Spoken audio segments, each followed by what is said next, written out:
Paghahanda sa dagsa ng mga pasahero sa pantalan at ang random drug testing na isinagawa para sa ligtas na biyahe ngayong undas, ating pag-uusapan kasama si Miss Eunice Samonte, ang tagapagsalita ng Philippine Ports Authority. Miss Eunice, magandang tanghali po. Magandang tanghali po Yusek Mars at Asik Gil. Miss Eunice, una po sa lahat, paano po naghanda ang Philippine Ports Authority para sa inaasahang 2.2 milyong passengers ngayong undas season? Yes, actually, maaga pa lang po naghanda na ang Philippine Ports Authority para sa pagdagsa ng mga tao because we're expecting na mas marami po yung pupunta sa mga pantalan ngayon, most especially dahil nakabakasyon na po yung mga estudyante, and mas maaga rin po yung ating pagtatala ngayon na mas marami yung mga passengers because kung matatandaan po natin, last year meron tayong bagyong Christine. So this year po, meron tayong inaasahan na mas maraming araw sa kanilang break and inaasahan po natin Thursday at Friday yung pinaka-peak season natin. Okay. Ma'am Eunice, ano po yung mga port o pantalan na itinuturing na critical areas dahil sa inaasahang mataas na volume ng biyahe? At ano po yung mga hakbang na isasagawa po ninyo upang maiwasan ang siksikan sa mga ito? Yusek March, meron po tayong tinitingnan na top 5 ports, kabilang po dyan yung Port of Iloilo, Port of Hordan sa Guimaras, and of course yung ating Port of Batangas. Dito po yan ang binisita ni Secretary of Transportation sa PPA-GMJ Santiago kahapon po. And meron din po tayong mataong lugar dyan sa Port of Calapan at yung sa Port of Bredco, yung sa Banago, Bacolod po natin. So, yan po yung top 5 na pinakamaraming expect tayo this peak season, this undas.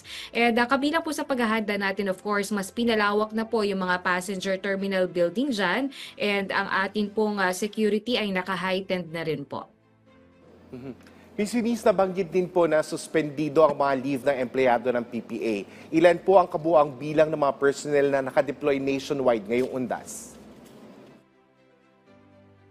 Yes, Asik Dale, actually before nga po mag-undas, nagkaroon din po ng random drug testing sa ating po mga empleyado nationwide because we have ports nationwide, 130 ports nationwide mula sa Luzon, Visayas at Mindanao. So ang ating po assistance na pwedeng ibigay sa mga pasahero is to be there for them kapag may mga kailangan sila. So, naka-cancel day off po sa ating po lahat ng empleyado. So, kumbaga, naka-duty po ang lahat. Dito na, especially yung mga nasa front line.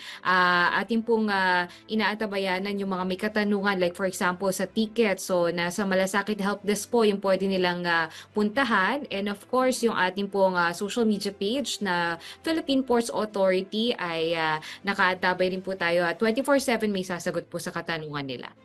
Okay. Ma'am Eunice, para naman po sa kaligtasan at seguridad, kamusta po ba yung pakikipag-ugnayan natin sa PPA, sa Philippine Coast Guard at PNP Maritime Group para sa mga seguridad ng ating mga ports? May mga dagdag po ba tayong mga K9 units, CCTV monitoring o security checkpoints po na ipapatupad? Yes, Yusek March, nag-deploy na rin po ang ating port police. Meron po tayong sariling police dito po sa ating mga pantalan as mandated nitong mandato po ng Philippine Ports Authority. Ang ating pong port police, roving po yan sa ating mga pantalan. So more or less, we're looking at 3,000 security forces, kasama na po yung mga force multiplier dyan. And kabilang po sa ating coordination, of course, maganda po ang collaboration natin with the Philippine Coast Guard. Meron po tayong tinatawag na K9 unit dahil po merong K9 Academy ang Philippine Coast Guard at ang Philippine Ports Authority. So, nakadeploy na po pati yung mga K9 units natin. And of course, our coordination then with Marina is solid po pagdating naman sa mga shipping lines. Miss Eunice, every year merong mga, syempre nakakalusot at nakukumpiskang mga ipinagbabawal dalhin sa mga pantalan. Paano tinitiyak ng PPA na hindi makakapasok sa mga pantalan yung mga bawal na gamit tulad ng mga matutulis na bagay, mga paputok at mga flammable liquids? Yes, Asik Dale, sa ating kumpiska mga lighter po, especially yung mga pupunta sa puntod ngayon, pinaka marami po yung mga flammable materials like lighter, saka yung butane na pang picnic sa ating mga kababayan kapag nagpunta sa puntod, bawal po yan, no? So, ito po yung nade-detect naman pagpasok pa lang sa pantalan. Meron po tayo mga X-ray machines at saka po, kompleto po yung ating security check dyan, pati po sa baggage scanner natin. So, hindi po pwede yan dahil posible pong magsiklab ng apoy habang nasa biyahe po sa mga ship o barko po. Ma'am, paano niyo naman po tinutugunan yung mga kaso po ng overloading o illegal ticketing na karaniwan pong lumalabas tuwing peak season? Yes, Yusek March, kahapon po nakapag-commit din po si Department of Transportation Secretary Giovanni Lopez na tututukan itong mga shipping line na wala pong mga online ticketing system, no? So, ang ating pong tinitingnan dito ay mas magkakaroon na po ng strict implementation pagdating sa mga shipping lines na magkaroon sila ng gumaganang website pagdating po sa online ticketing. Bagamat may mga mabibili naman po, no, ng mga ticket dito sa ating mga ticketing booth sa pantalan. So, kasama po sa tinitingnan ngayon yung pagpapaigting ng online ticketing para pagdating ng mga pasahero ay meron na pong diretsong ticket na sila, diretso na sila sa passenger terminal view. Miss Eunice, bukod sa Malasakit Help Desk, meron din bang nakatalagang medical personnel o first aid stations sa mga pantalan, lalo na para sa matatanda, bata at yung may mga karamdaman? That's correct po. Hindi lang po first aid station, no? Meron po tayong clinic sa bawat pantalan natin. So, tayo po ay kompleto naman pagdating sa facilities. Merong mga prayer room para sa mga kababayan natin na kailangang magdasal sa anumang oras po. Meron din tayong playroom para naman sa mga kababayan natin na may kasamang bata. And of course, the special room for the elderly, senior citizens, pregnant, and PWD. Andiyan po, naka-ready naman na po yan. So, lahat po yan specified at specific room, special room for each specific function. At meron po tayong all-gender restroom. Ms. Eunice, dahil naman sa pagtaas ng mga kaso ng influenza-like illnesses, ano po ba yung mga hakbang ng PPA upang mapanatili ang kalinisan at kaligtasan ng mga pasahero sa loob po ng pantalan? Sa ating pong monitoring, bagamat hindi pa naman required na magsuot ng face mask itong ating mga kababayan kapag magbabiyahe. Tayo po ay regular na nag-disinfect dito, especially yung ating mga upuan, yung mga baggage scanners, saka po yung mga kuhanan ng tubig ng ating mga pasahero ay tayo po ay minimik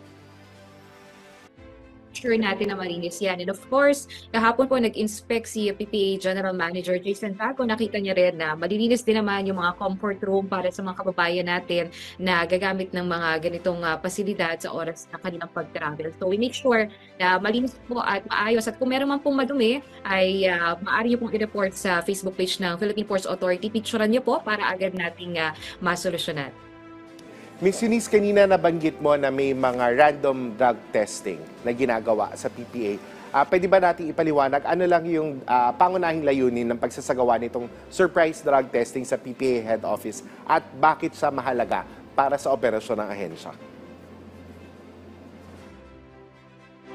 Alinsunod na sa patakaran po ng Pangulo natin na is po ni PPA General Manager Jason Tiago na magkaroon ng drug-free workplace sa ating mga opisina, no? So ito po yung random drug testing, ginagawa po ito dito po sa head office ng Philippine Ports Authority and pati na rin po sa mga provincial natin na mga offices. So ito po ang layunin nito ay magkaroon tayo ng malinis na working environment at walang illegal, and of course to make sure na fit po to work yung ating mga empleyado, lalo na po ngayong on the season sa mga ganitong pagkakataon na maraming pasahero, maraming mga kailangan i-cater sa pantalan. So tayo po yung nakahanda sa mga ganitong pagkakataon.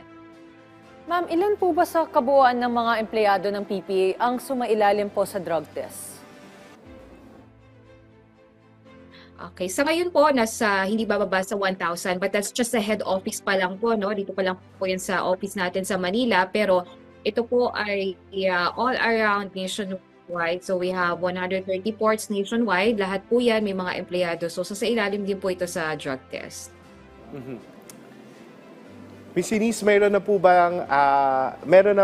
bang paunang resulta o bilang ng mga personnel na nagpositibo sa initial na test? Good news po, wala pa naman po nagpo-positibo, pero ito po yung magtutuloy-tuloy, no? Hindi lamang po dito sa head office. So, meron din po itong tranches na surprise drug testing sa ating po mga offices sa Luzon, Visayas at Mindanao. So, itong drug testing po na ito na surprise, yung what happened last week, this is just dito po sa head office. So, magkakaroon pa po ito ng by batch sa mga susunod na araw, surprise po. At magandang balita dahil wala naman po nagpositibo dito sa head office.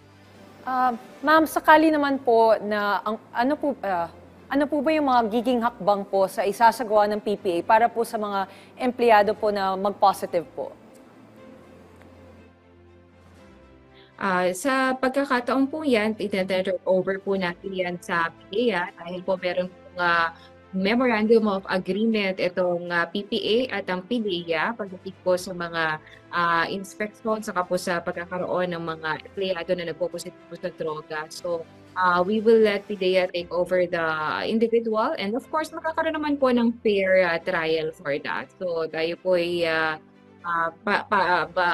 patas naman, no, sa ating po mga empleyado. Bilang panghuli na lang, Ms. Eunice, ano ang inyong mensahe o tips sa mga biyahero upang makaiwas sa aberya o pagkakaantala sa kanilang paglalakbay ngayong undas? Salamat po. Paalala ko na lang po sa ating po mga kababayan na habol pa po sa kanilang travel ngayong undas, mas maganda po kung siguraduhin nila na nakabook na po sila online dahil ito po yung pinaka-susi para hindi na po sila pumila doon mismo sa ticketing booths sa ating mga pantalan. Bagamat may mabibili naman po sa ating mga ticketing booths sa mga pantalan.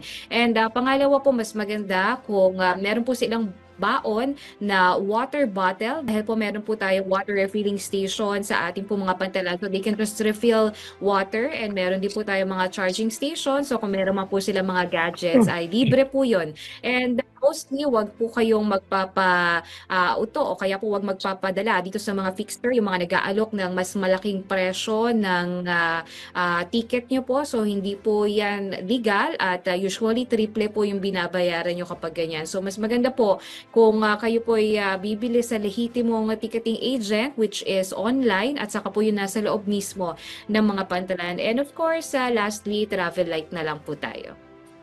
Maraming salamat po sa inyong oras, Ms. Eunice Samonte, ang tagapagsalita ng Philippine Ports Authority.